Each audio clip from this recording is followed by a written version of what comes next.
Tubuh sakit hingga ditodong. Perjuangan Iki usia 11 tahun hidupi 3 adiknya. Tanggung biaya berobat ibu sebelum meninggal. Perjuangan hidup M. Rizky Aditya di usianya menginjak 11 tahun cukup menyayat hati. Sebab selain masih terus belajar menyelesaikan pendidikan sekolah dasar, ia juga harus menghidupi kedua adiknya yang tinggal bersamanya dengan neneknya. Berdagang bingkisan kemplang, kerupuk, serta makan ringan lainnya dengan menenteng keranjang.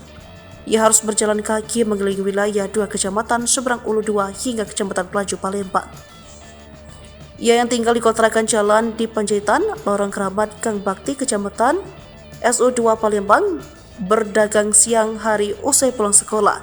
Harus dilanjutkan dengan pengamen hingga pukul 10 guna menambah pundi yang harus dikumpulkan.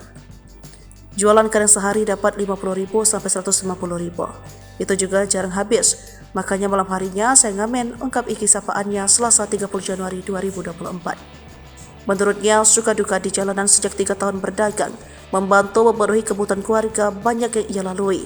Cuaca panas disertai hujan, tetap ia lalui agar dagangan laku terjual.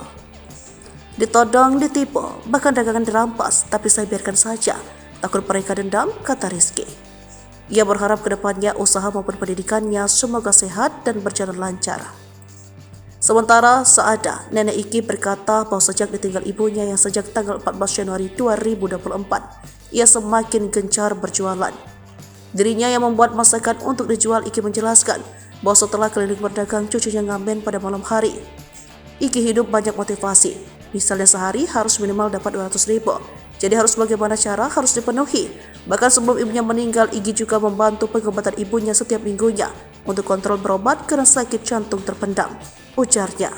Sejauh ini telah banyak pejabat maupun lembaga atau instansi lainnya telah menyalurkan bantuan kepadanya untuk keperluan Iki dan ketiga adiknya. Pejabat Kementerian PJ Wali Kota Palembang Ratu Dewa, camat hingga lurah sudah menyalurkan bantuan. Kami ucapkan banyak terima kasih, jelasnya.